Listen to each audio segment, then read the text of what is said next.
Assalamualaikum warahmatullahi wabarakatuh. Alhamdulillahirabbil alamin wa bihi nasta'inu ala umuri dunya waddin. Wassalatu wassalamu ala asrafil anbiya'i wal mursalin imamil muttaqin sayyidina wa maulana Muhammadin wa ala alihi wa ashabihi ajmain, amma ba'du.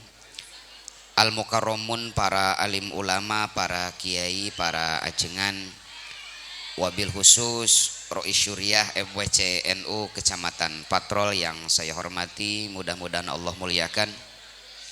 Aparatur pemerintahan dari atasan sampai bawahan yang saya hormati, wabil khusus Bapak Kepala Desa, mudah-mudahan Allah muliakan. Hadirin wal hadirat yang saya hormati, dalam Sahih Bukhari diriwayatkan, Ibu, suatu malam Sayyidina Mu'ad bin Jabal sholat isya sendirian di masjid. Selesai takbiratul ihram, ada makmum di belakangnya. Mu'ad bin Jabal tahu ada makmum di belakang, Pak. Tapi saking semangatnya beliau sholat, di rakaat pertama setelah membaca Al-Fatihah, beliau membaca surat Al-Baqarah. Di rakaat kedua setelah Al-Fatihah, beliau membaca surat An-Nisa. Stres tah makmumnya, Bu. Akhirnya makmumnya minggat, tidak selesai berjamaah sama Mu'ad bin Jabal. Selesai sholat, Mu'ad bin Jabal tahu, Ibu, ada makmumnya yang minggat. Marah beliau itu. Tidak jelas masa berjamaah minggat, kayak jamaah patrol saja pengajian kabur gitu katanya. Bukan patrol yang di sini, Bu, tapi patrol yang di Amerika di sana. Oke. Keesokan harinya sampai kabar pada telinga si petani tadi bahwa Mu'ad bin Jabal memarahi dia. Merasa malu, takut dimarahi oleh salah seorang sahabat tercerdas baginda Nabi, Mu'ad bin Jabal. Akhirnya si petani ini mengadu kepada Sayyiduna Muhammad sallallahu alaihi wasallam. Ya Rasul, saya itu bukannya tidak mau berjamaah sama Mu'ad bin Jabal. Terus kenapa ente minggat? Ya Rasul, bayangkan saja, di rakaat pertamanya baca Al-Baqarah, di rakaat keduanya baca Al-Fatihah, saya itu banyak keperluan. Akhirnya dipanggil Mu'ad bin Jabal sama Nabi. Ta'al sini. Benar apa yang disampaikan oleh orang ini, Mu'ad, bahwa tadi malam kau mengimami sholat membaca Al-Baqarah dan An-Nisa? Betul ya Rasul. Giliran Rasul yang marah, Pak. Kata Nabi, anta munaffir ya Mu'ad, kau itu penyebab orang lari dari agama Allah. Orang ini tidak mau berjamaah karena kau terlalu lama membaca surat di dalam sholat. Kenapa kau tidak baca surat Al-Lail, Ad-Duha, Asyamsi, atau seperti orang NU Kulhu gitu kan? Ini baca Al-Baqarah. Dari hadis ini, Ibu, Bapak, kita bisa mengambil pelajaran.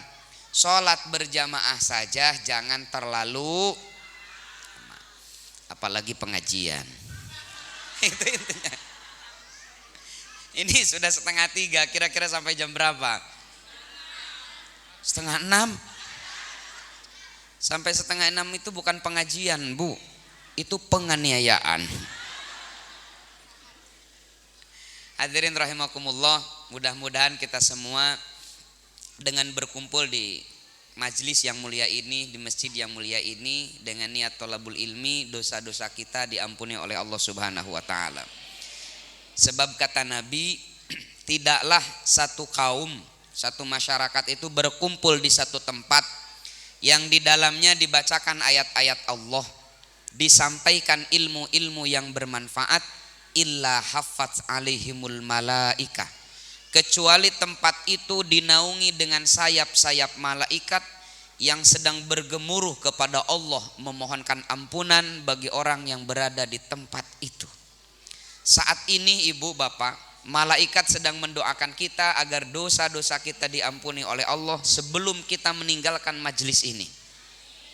Ada sahabat yang tanya, ya Rasul, bagaimana ini ada orang hadir di majelis ilmu tapi bukan ngaji? Apa? Malah tidur di masjid.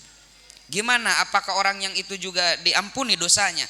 Kata Nabi, yang tidur ketika pengajian juga sama didoakan oleh malaikat. Ini sebenarnya kabar gembira bagi Anda yang suka tidur ketika pengajian ya. Ternyata tetap masih didoakan oleh malaikat. Hadirin rahimakumullah, saya tidak akan panjang lebar menyampaikan materi karena terlalu sore ya. Kita langsung saja. Masalah dalil, argumentasi, peringatan Maulid Nabi, saya bermakmum saja pada guru saya, Kiai Dimyati, senior saya di Lurboyo. Kalau Kang Iki senior saya di UIN Jakarta ya. Jadi saya ini junior gitu kan. Makanya potongannya pun gak jauh beda ya. Hadirin rahimakumullah, bagaimana kita mencontoh baginda Nabi?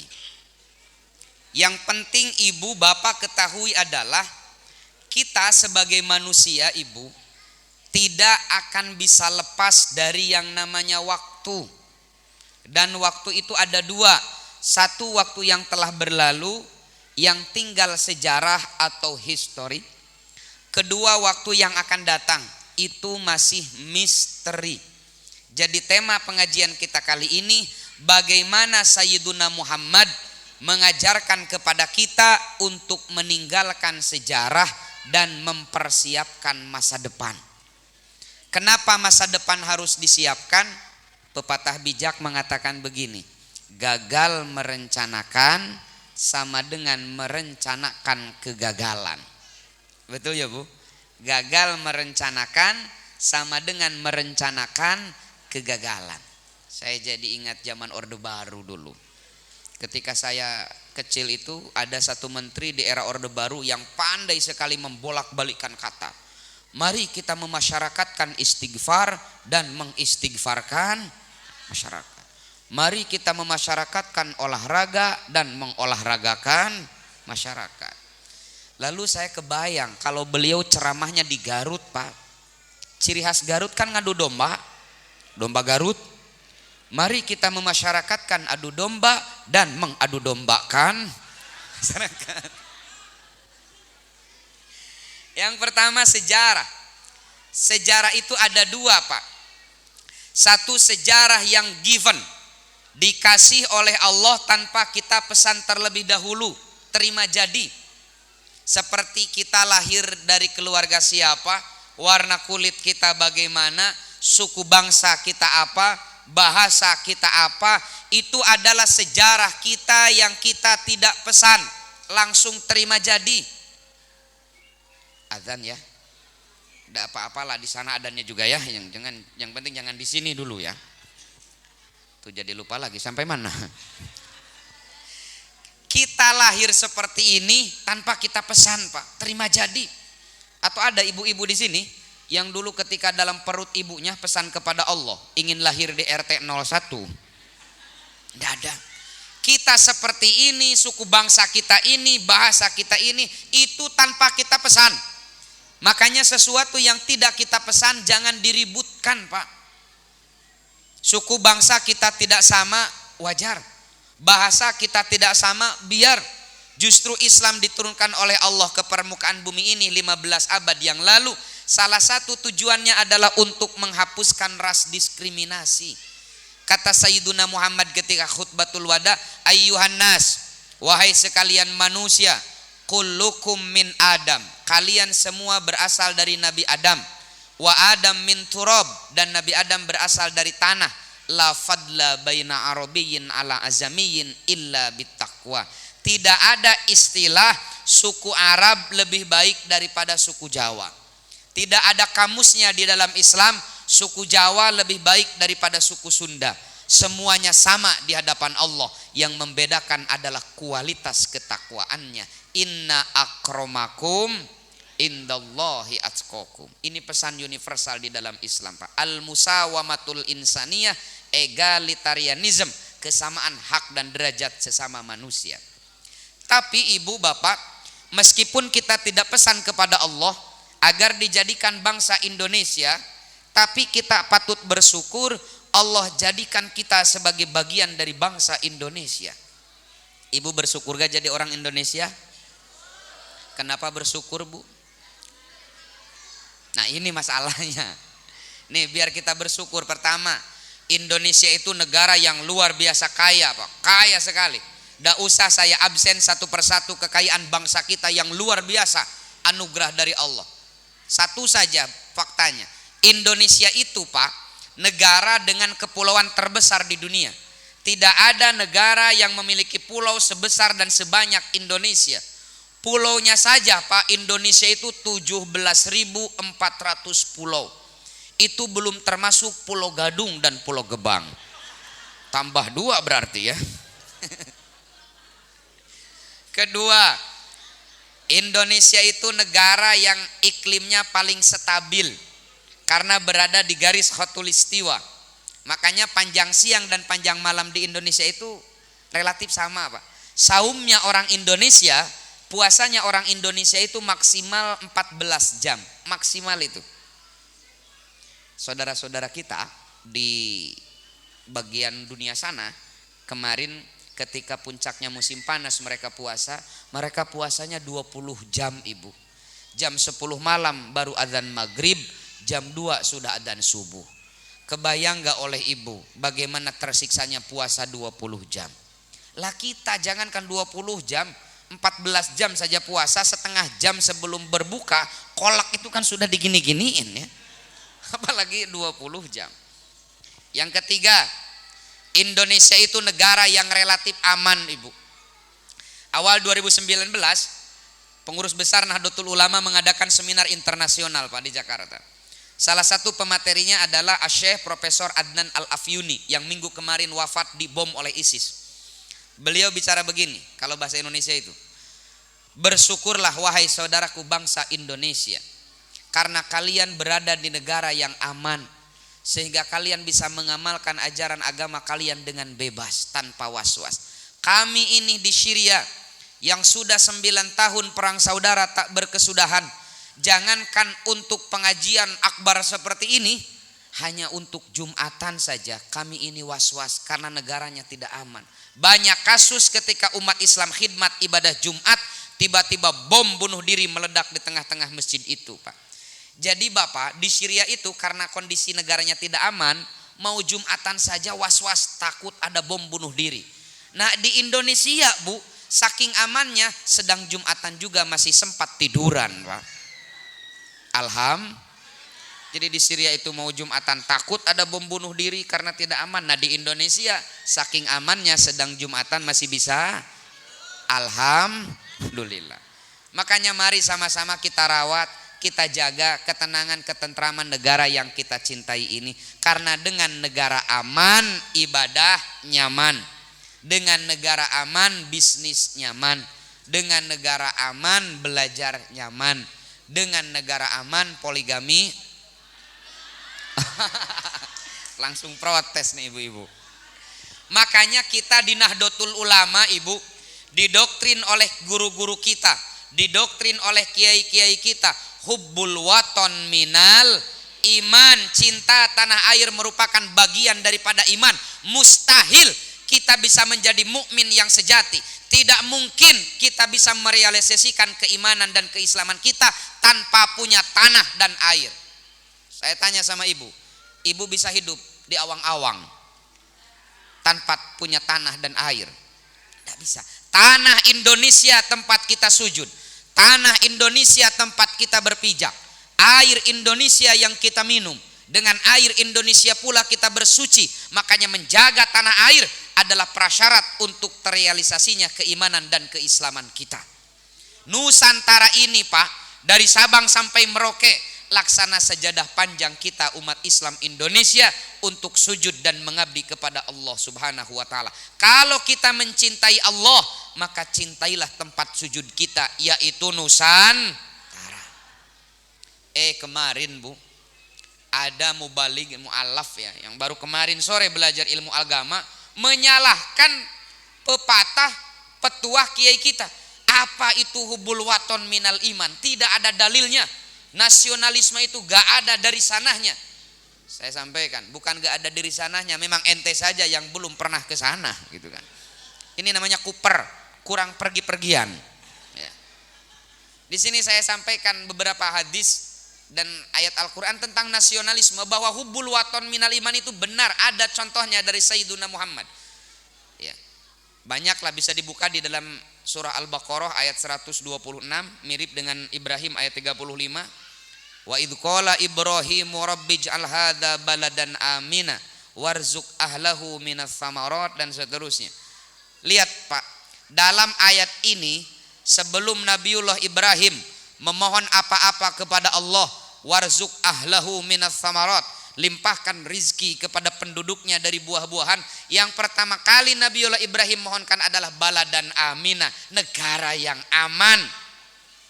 Saya tanya sama ibu bapak, ibu, seringkah ibu sebut keamanan Indonesia di dalam untayan doa-doa ibu yang dipanjatkan kepada Allah? Bapak-bapak, Pak, pernahkah mendoakan agar Indonesia ini aman? Rasanya jarang ya Pak. Paling pas Jumatan dipimpin oleh khotib Jumat, membaladina Indonesia khosoh wa min sairil buldanil muslimina amma. Di luar itu ya agnina bihalalika an haromika. Padahal bagaimana kita mendapati rizki yang halal, rizki yang berkah tanpa keamanan dan ketentraman negara ini Pak. Buka lagi di dalam surat Al-Qasas ayat 85. Innalladzi farada 'alaikal Qur'an laraduka ila ma'ad. Al-Imam Ismail Haqi Al-Hanafi di dalam tafsirnya Ruhul Bayan menafsirkan, wa fi tafsiril ayah isyaratun ila anna hubbal waton minal iman. Bahkan di dalam Sahih Bukhari Sayyiduna Muhammad sampai berdoa begini, Allahumma habib ilainal madinah kahubbinal makkata au asyad.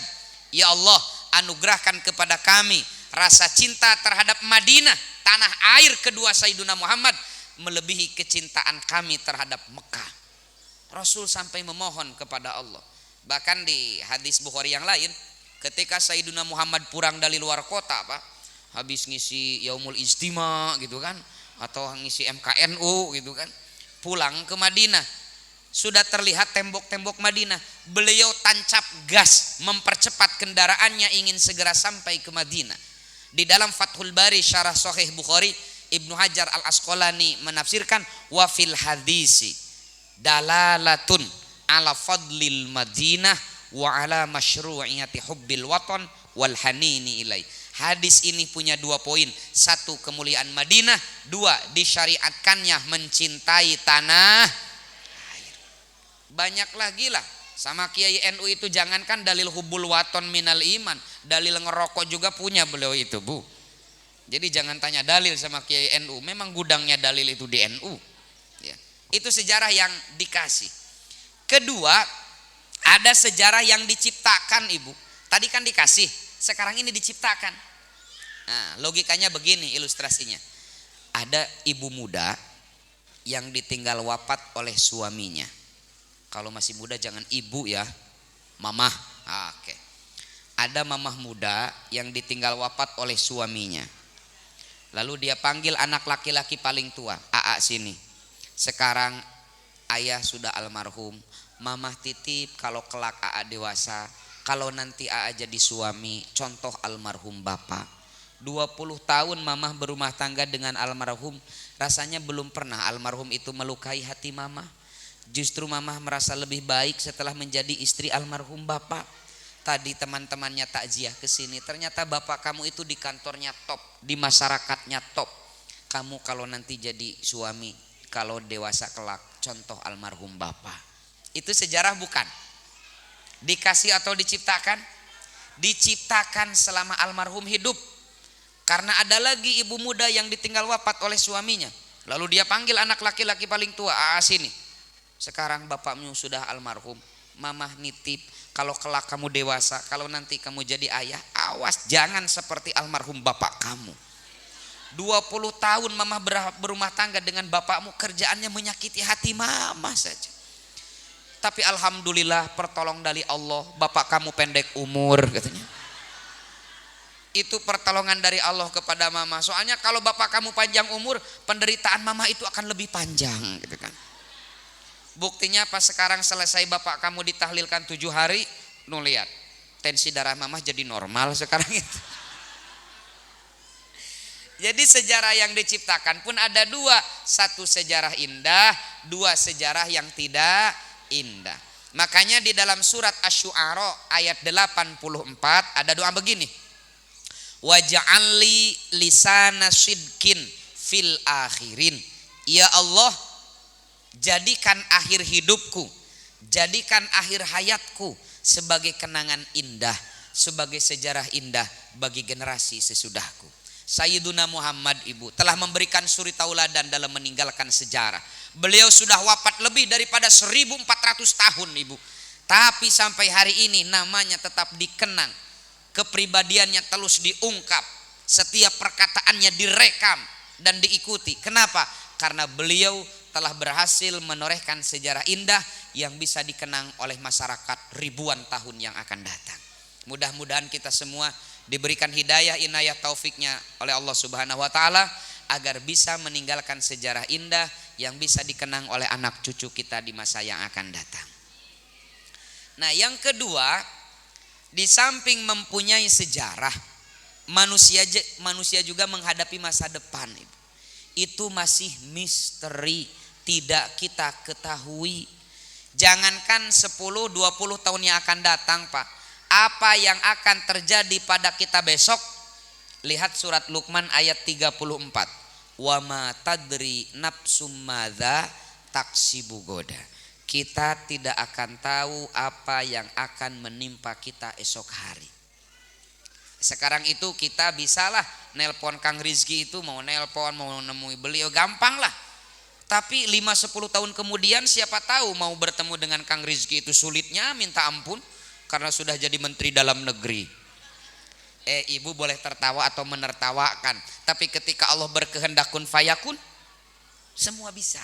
Nah, karena masa depan itu misteri, Pak, tidak kita ketahui. Saya ingin mengajak ibu bapak sekalian, bagaimana agama kita, bagaimana Sayyiduna Muhammad memberikan tuntunan bagi kita dalam menyongsong masa depan. Kalau ada ibu bapak yang sudah tua protes, Ustadz, jangan bilang masa depan, jangan bahas masa depan. Abah itu sudah masa bodoh, katanya. Ibu, bapak, kita sebagai umat Islam yakin akan ada akhirat sesudah dunia, akan ada hidup sesudah mati. Masa depan kita bukan hanya di dunia ini, tapi sampai kelak di akhirat, Pak. Masalah siapa yang mati duluan itu tergantung absenan. Mau ibu-ibu duluan, saya belakangan, monggo. Atau dibalik, saya belakangan, ibu-ibu duluan, mangga gitu kan. Semuanya juga bakal. Nah, yang pertama ini mohon dicatat, wabil khusus bagi sahabat-sahabat Fatayat, sahabat-sahabat Ansor yang masih seger-seger. Yang pertama, dalam menghadapi masa depan yang masih misteri, agama kita memberikan tuntunan bahwa yang pertama harus kita miliki adalah visi ideal, cita-cita terbaik. Catat, yang pertama kali dicontohkan, yang pertama kali dituntun oleh agama kita dalam menghadapi masa depan, kita harus punya cita-cita terbaik, harus punya visi ideal. Mana referensinya? Saya yakinlah di sini itu di patrol itu jamaahnya soleh-soleh ya, kiainya juga banyak sekali, alim-alim. Ibu bapak jamaah sekalian tahulah surat Al-Furqan ayat 74. Coba acung tangan yang bisa dikasih hadiah sama kepala desa. Ayo. Nah, ini kekurangan orang Sunda itu begini, Pak. Kekurangan orang NU itu begini, Kang. Sulit menghafalkan nama surat dan nomor ayat. Kalau diberikan contoh pasti saja bisa. Ya. Seperti anak kita pas tahfidz itu dipanggil sama gurunya ke depan. Coba baca surat Al-Insyirah. Termenung dia itu. Ora gelem. Al-Insyirah. Alam nasroh. Oh, alam nasroh laka sodrok wa wado'naan kawizna. Disuruh Al-Insyirah itu termenung, Pak. Tapi diberi contoh alam nasroh langsung dia lari. Nah, surat Al-Furqan ayat 74 itu adalah doa yang sering kita baca. Robbana hablana min. Terus.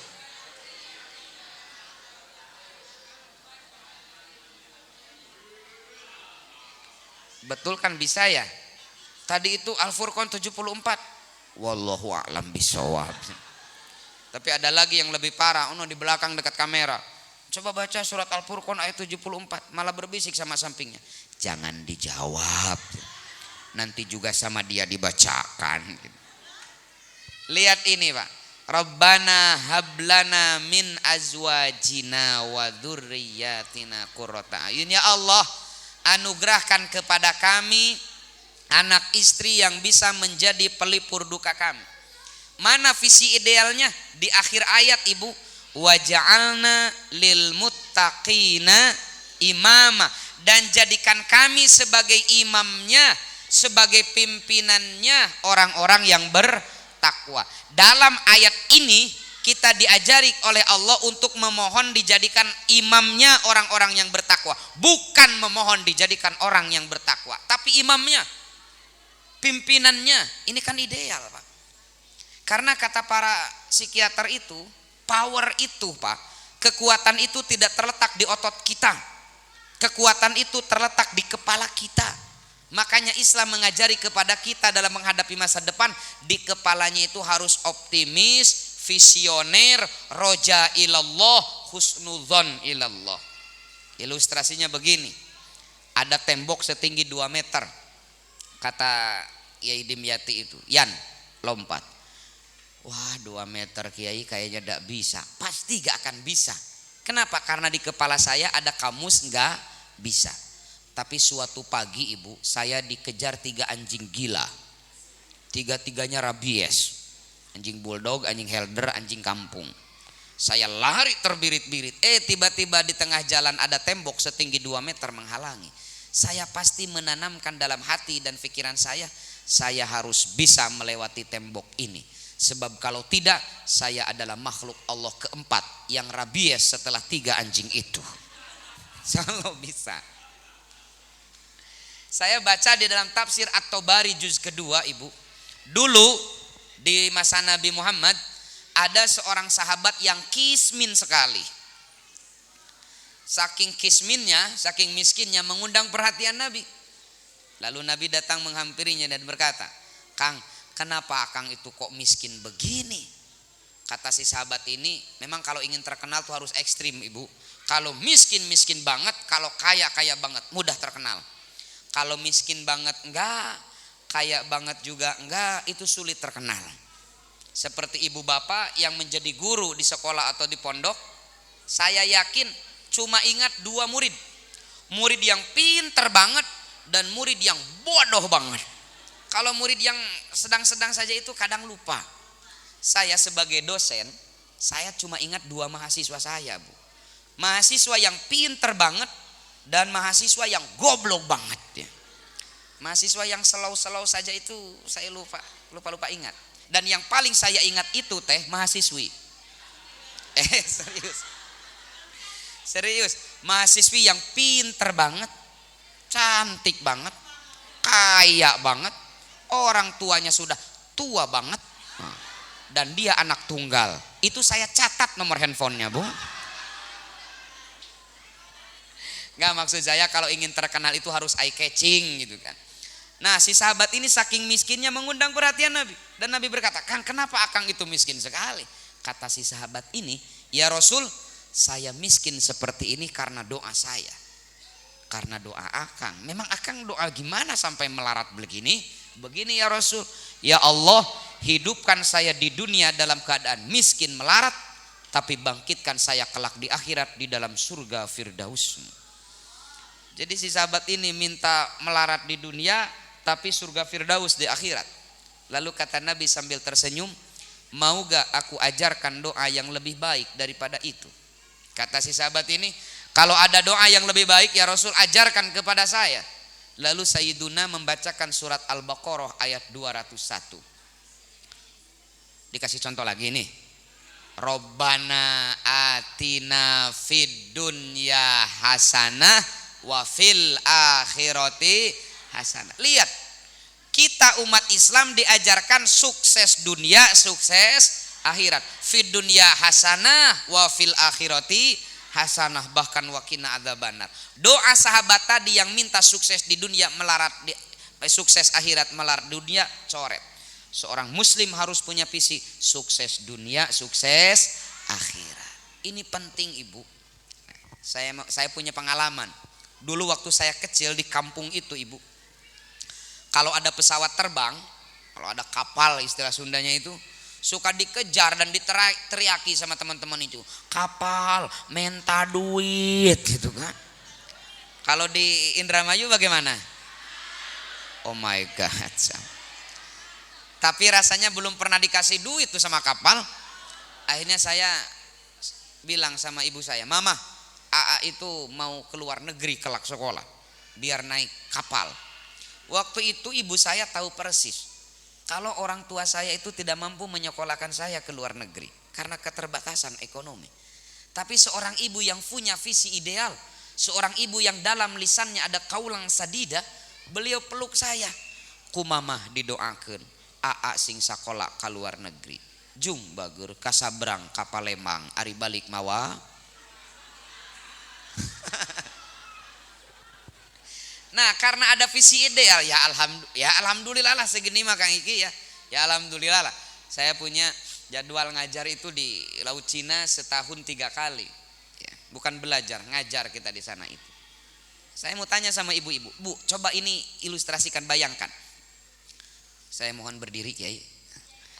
Soalnya kata ibu-ibu, seorang lelaki itu kalau benar laki-laki bisa berdiri gitu kan. Kalau enggak bisa berdiri itu bukannya laki-laki itu. Nih, Bu, meskipun saya itu berdiri dan duduknya tidak jauh beda sih ya, kurang tinggi ya. Tapi biasanya Ibu, kata orang tua kita, orang pendek itu biasanya pinter-pinter. Karena otak dengan pantatnya dekat, Bu. Nih saya mau tanya sama Ibu, Bu, coba bayangkan saja kalau kondisi ekonomi Ibu itu kismin bin balangsak alias melarat. Lalu anak Ibu yang kelas 3 SLTP bilang begini, Mama, AA itu mau kuliah di kedokteran yang ratusan juta tuh biayanya. Kira-kira Ibu mau bilang apa? Biasanya begitu. Bukannya Mama itu gak mendukung, tapi kita itu bagaimana, jangankan kuliah di kedokteran, kan ke dokter juga kita sulit gitu kan. Tapi ada yang lebih parah itu. Kamu itu mau saja kuliah di kedokteran, nah ranking sesuai dengan jumlah murid terus gitu kan. Meskipun betul putra Ibu itu murid 30, ranking ke 30 gitu kan. Pernah waktu itu ranking 10, muridnya 10 orang. Tapi Ibu Bapak, kita sebagai orang tua, kewajiban kita hanya melakukan reinforcement, melakukan penguatan terhadap cita-cita baik anak-anak kita. Peluk, doakan, Mama doakan AA menjadi dokter yang kaya raya, dokter yang dermawan, dokter yang bisa membantu banyak orang. Sok bager, cita-cita itu yang tinggi, lawang gratis ini. Betul kan gratis? Nah kita jangankan yang bayar, yang gratis aja dikomplain. Ini perlu kita rubah mindset kita. Makanya peringatan Maulid Nabi ini kita buat untuk wasilah membuka mindset kita, bagaimana Sayyiduna memberikan suri tauladan dalam menyongsong masa depan. Wabil khusus ibu-ibu ini Pak, karena saya banyak baca sejarah tentang orang-orang sukses di dunia. Kemarin saya baca sejarah peradaban dunia dari mulai era Mesopotamia kuno 4000 tahun sebelum Masehi sampai abad modern ini. Saya banyak sekali menemukan kisah orang sukses, orang besar, ternyata hanya dibesarkan oleh ibunya seorang diri. Banyak orang sukses yang dididik, dibesarkan oleh seorang janda. Sayyiduna Muhammad lahir ke dunia dalam keadaan yatim, hidup hanya dengan orang tuanya. Imamuna Syafi'i rahimahullah, beliau yatim sejak kecil. Imam Jalaluddin As-Suyuti yatim sejak kecil.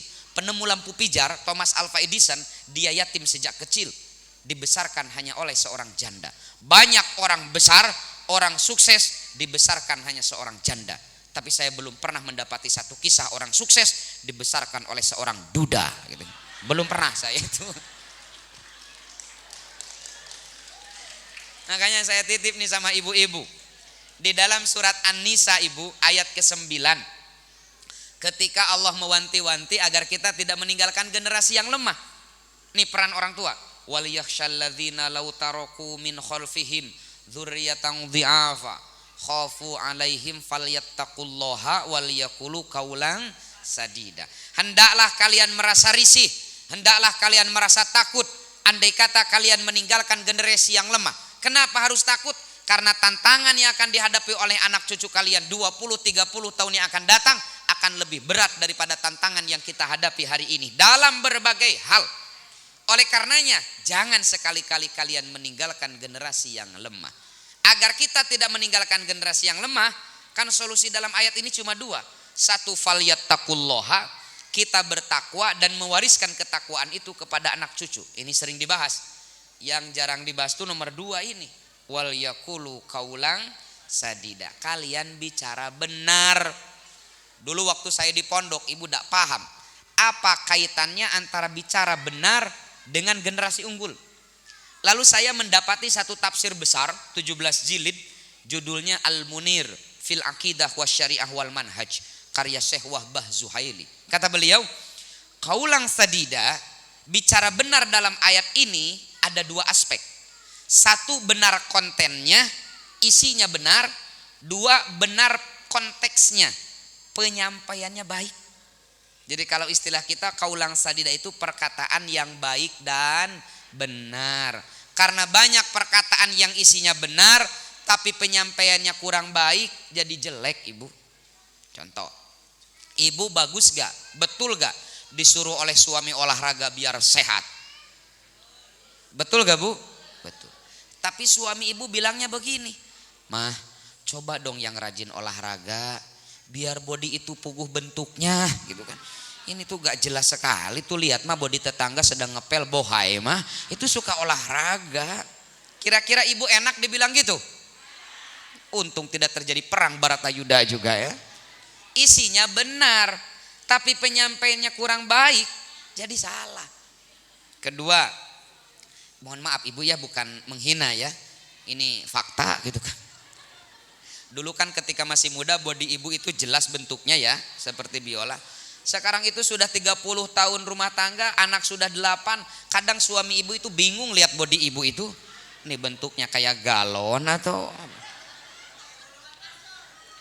Bapak jangan terlalu tertawa keras, bapak juga sama. Dulu kan masih muda, dada dan perut itu rata, mirip bintang iklan Elemen. Nah sekarang sudah 30 tahun rumah tangga, bapak tidur diselimuti ibu, kadang ibu itu kan bingung, ini pantat apa perut gitu kan. Jadi mau menghadap kemana gitu kan. Nah, apalagi laki-laki itu. Kemarin Kang Iki, satu angkatan saya itu sama alumni Ciputat, menyelesaikan S3-nya di UI, kirim disertasinya sama saya. Disertasinya risetnya tentang ngorok jadi dokter. Lalu saya baca, ternyata kesimpulan disertasi itu, laki-laki itu Pak kalau tidur ngoroknya itu bervariasi. Kalau usianya di bawah 40 tahun mendengkur itu stabil.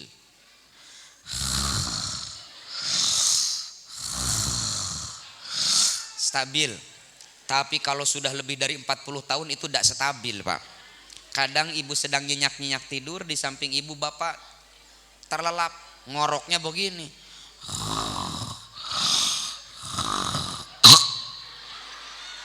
Kan ibu teh ngorejat bisi teu disadak deui gitu kan.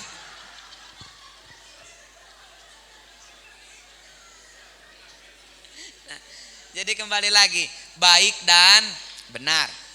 Kedua, ibu betul gak ibu memperingati atau ngasih tahu kepada suami waktunya sholat? Betul gak? Misalkan adzan sudah berkumandang, suami ibu masih ngerokok di depan TV, ibu sudah berwudu, lalu bilang begini sambil berdiri, innalillahi wa inna ilaihi rajiun. Indonesia sudah merdeka ke 75 tahun masih saja depan TV, no adzan udah berkumandang dari tadi. Naudzubillah. Kira-kira suami ibu enak gak dibilang gitu? Isinya benar tapi penyampaiannya kurang baik, kan jadi salah. Bagaimana qaulan sadida itu? Adzan sudah berkumandang, ibu sudah ambil wudu, suami ibu masih ngerokok. Kata ibu itu, bapak mohon maaf diganggu sebentar. Ada apa mah? Sudah azan, takut-takut mau ke masjid, Kalau mau sholat di rumah mama tunggu, mama suka lebih husu kalau diimami sama bapak itu. Padahal ibu sejatinya tidak pernah husu diimami sama suami itu. Soalnya bacaannya itu suka aneh-aneh gitu kan. Kemarin waktu pandemi kan sholat juga di rumah saja, diimami sama suami. Nah suaminya gak biasa jadi imam, baca wal asri awalnya, akhirnya jadi watini bu. Wal asri innal insana lafi husrin illal ladzina amanu wa amilu sholihati falahum ajrun ghairu mamnun. Fama yukadzibuka ba'du biddin. Kata ibu di belakang, kok jadi panjang begini wal asrinya. Selesai sholat ibu tanya, Pak, kok tadi wal asrinya beda? Iya mah itu terobosan baru. Nah meskipun begitu kan harus santun. Mama suka lebih husu kalau diimami sama bapak. Masa kita gak malu Pak? Itu pentingnya komunikasi. Kepada anak-anak juga sama. Berapa ulangan tajwid? 4 mah. Berapa? 4. Tuh kamu itu main terus ya. Jadi bodoh menang 4. Bodoh mirip bapak kamu. Sok ulang-ulangi. Bodoh mirip bapak kamu. Nanti anak ibu itu yes bapak juga bodoh.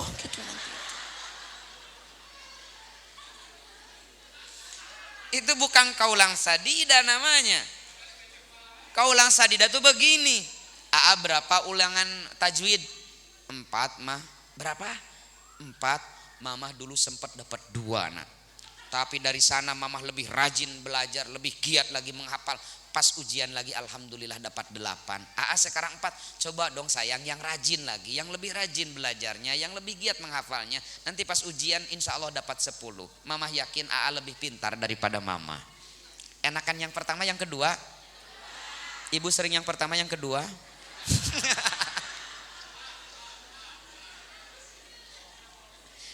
Nah, makanya di dalam parenting education, ada istilah begini. Bila anak dibesarkan dengan caci maki, dia akan belajar rendah diri. Namun bila anak dibesarkan dengan motivasi, dia akan belajar mengaktualisasikan diri. Ini pentingnya kaulang sadida, perkataan yang baik dan benar. Baik penyampaiannya, benar isinya. Inilah solusi dari Allah agar kita tidak meninggalkan generasi yang lemah. Nah, jadi yang pertama kita ulangi lagi. Yang pertama dalam menghadapi masa depan itu apa ibu? Udah lupa lagi nih. Percuma saya ceramah dari tadi. Kita harus punya cita-cita terbaik. Referensinya surat Al-Baqarah 201, Al-Furqan ayat 74. Yang kedua, cita-cita saja tidak cukup. Harus ada aksi, harus ada ikhtiar. Seorang santri berdoa siang dan malam kepada Allah minta pinter, tapi pekerjaannya tidur. Kira-kira pinter enggak bu? Jangan seperti anekdot santri zaman dulu. Kan santri zaman dulu itu mungkin zaman periodenya Kiai Dimyati, ekonomi masyarakat kan belum stabil seperti sekarang. Santri sekarang kan enak, dikirimi tiap bulan. Nah santri zaman kiai-kiai kita dulu, jangankan dikirimi tiap bulan, bekal mondok itu cari sendiri. Makanya dulu itu ya santri ya petani, ya santri ya pedagang, biasa mencari bekal mondoknya. Al-Kisah, ada seorang santri yang belajar beternak lebah Pak. Untuk dia ambil madunya, dia jual sebagai bekal mondoknya. Suatu pagi si santri itu mau memeriksa sarang lebahnya pakai sarung. Maklum kan santri pakai sarung itu sarung tok gitu kan. Entah bagaimana terpegang sarang lebahnya. Berhamburan lebah keluar. Masuklah dalam sarungnya. Tergigitlah al-mukarramnya gitu kan. Menjerit berguling-guling kesakitan. Setelah lama dia lihat isi sarungnya Pak, ternyata bengkak. Kalau bengkak kan gede. Lalu si santri ini berdoa, ya Allah hilangkan sakitnya, biarlah bengkaknya. Nah, ini doa yang tidak konsisten. Masa bengkaknya mau sakitnya tidak mau? Bengkak dengan sakit itu satu paket. Ketika kita mempunyai visi ideal, cita-cita terbaik, langkah yang kedua Al-Quran menuntun kita di dalam surat Al-Mulk Tabarok ayat 2. Huwallazi khalaqal mauta wal hayata liyabluwakum ayyukum, garis bawahi. Dalam meraih fid dunya hasanah wa fil akhirati hasanah wa qina adzabannar harus ada amal, tapi bukan amal yang biasa-biasa. Ahsanu amala, amal terbaik. Saya baca di dalam tafsir At-Tahrir wa Tanwir karya Imam Thohir Ibnu Asur. Ahsanu amala itu isinya ada 5, Ibu. Amal terbaik untuk mengejar cita-cita terbaik itu isinya ada 5. 1, kerja ikhlas. 2, kerja cerdas. 3, kerja keras. 4, kerja antusias. 5, kerja tuntas. Itu ahsanu amala. Sebenarnya saya ingin panjang menyampaikan materi, Ibu, 5 poin ini, tapi berhubung waktu ya, udah 3:30, saya sudah 1 jam. Jangan terlalu lama kalau ceramah pertama di satu daerah, Bu, nanti kapok gitu. Sekarang mentang-mentang jamaah banyak, soundnya enak gitu kan, guru-guru saya hadir, ceramahnya 3 jam. Besok lusa silaturahim lagi, ditanya sama ibu-ibu, siapa yang ceramahnya? Itu anak kecil yang dari Tasik kemarin itu. Oh, anak itu jangan datang, po. Memangnya kenapa? Kemarin ceramahnya 3 jam, mau pulang duluan malu gitu kan. Mendingan gak usah datang aja gitu. Nah, kalau sebentar kan 1 jam selesai. Besok lusa silaturahim lagi, ditanya sama teteh-teteh Patayat, siapa yang ceramahnya? Itu yang ganteng-ganteng dari Tasik. Oh, Kang Yayan, ayo kita datang, kemarin juga sebentar, cuma 1 jam selesai loh ngajinya. Itu maksud sabda Rasulullah, yassiru wala tu'asyiru, mudahkan jangan dipersulit. Basyiru wala tunafiru, beri kabar gembira, buat jamaah nyaman, jangan membuat mereka kapok dalam beragama. Itu yang bisa saya sampaikan. Mohon maaf atas segala kekurangan. Bukannya saya tidak mau panjang lebar, karena nanti malam saya harus ada di Tasikmalaya lagi. Hadanallahu wa iyyakum ajmain, wallahul muwaffiq ila aqwamit thoriq. Wassalamualaikum warahmatullahi wabarakatuh. Bismillahirrahmanirrahim. Wala diniyah wala kulinatin sholihah walirudi ta'ala al-fatihah. A'udzubillahi minasyaitonirrajim. Bismillahirrahmanirrahim. Alhamdulillahirabbil alamin arrahmanirrahim maliki yaumiddin. Iyyaka na'budu wa iyyaka nasta'in ihdinas siratal mustaqim. Shiratal ladzina an'amta 'alaihim ghairil maghdubi 'alaihim waladdallin. Amin. Bismillahirrahmanirrahim. Allahumma shalli wa sallim ala sayyidina wa habibina wa syafi'ina wa karina tukhrina wa maulana Muhammad wa sallim wa radiyallahu ta'ala an sadatina ashabi rasul ajma'in walhamdulillahi rabbil alamin. Ya rabbal alamin, hamdan syakirin, hamdan na'imin, hamdan majidin, hamdan katsiran thayyiban mubarakan fih, hamdan yuafi ni'amahu wa yukafi majidah. Ya Rabbana lakal hamdu kama yang bagi jalali wajhil karim wa adimi sultanik. Allahumma sholli ala sayyidina Muhammadin sholatan tundina biha min jamil ahwali wal afat wa taqdilana biha jami'al hajat wa tutahhiruna biha min jamil syayat wa tarfauna biha indaka ala darajat wa tuballighuna biha aqsal hayat min jamil khairat bil hayat wa badal mamat. Allahumma inna nas'aluka ya Allah wa natawassalu bi nabiyyikal karim wa rusulil qadim sayyidina wa maulana Muhammadin sallallahu alaihi wasallam an tutsabbita imanana wa islamana wa antarfa ahumumana wa humumana wa kurubana wa antu hasyila maqasidana wa antaqtiya hajatina wa antu yasyira umurana wa umurud dunya wad din wal akhirah bi rahmatika arhamar rahimin. Rabbana la tuzigh qulubana ba'da idh hadaytana wa hab lana min ladunka rahmatan innaka antal wahhab. Rabbana aghfir lana nurana waghfir lana innaka ala kulli syai'in qadir. Rabbana atina fid dunya hasanah wa fil akhirati hasanah wa qina adzabannar. Wa sallallahu ala khairi khalqi sayyidina Muhammadin wa ala alihi wa sahbihi wasallam. Subhana rabbika rabbil izzati amma yasifun wa salamun alal mursalin walhamdulillahi rabbil alamin. Al-Fatihah. A'udzubillahi minasyaitonir rajim. Bismillahirrahmanirrahim. Alhamdulillah. Ar-Rahmanir Rahim. Iyyaka Iyyaka na'budu wa iyyaka nasta'in. Ihdinas siratal mustaqim. Siratal ladzina an'amta 'alaihim ghairil maghdubi 'alaihim waladdallin. Amin, amin ya rabbal alamin. Kami ucapkan terima kasih kepada para kiai, khusus Kiai Tasrifin yang sudah memimpin doa. Acara demi acara telah kita lalui bersama. Kami ucapkan terima kasih kepada para kiai, para ustadz, dan tentu juga kepada para jamaah Masjid Jami Al Hidayah. Kami ucapkan terima kasih dan khususan kepada Kiai Yayan yang sudah memberikan mau'izah hasanahnya. Marilah kita tutup dengan sama-sama membaca hamdalah. Alhamdulillahirabbil alamin. Demikian acara telah selesai. Saya selaku MC mengucapkan mohon maaf apabila ada kesalahan. Wallahu muwafiq ila aqwamit thoriq. Wabillahi taufiq wal hidayah. Assalamualaikum warahmatullahi wabarakatuh.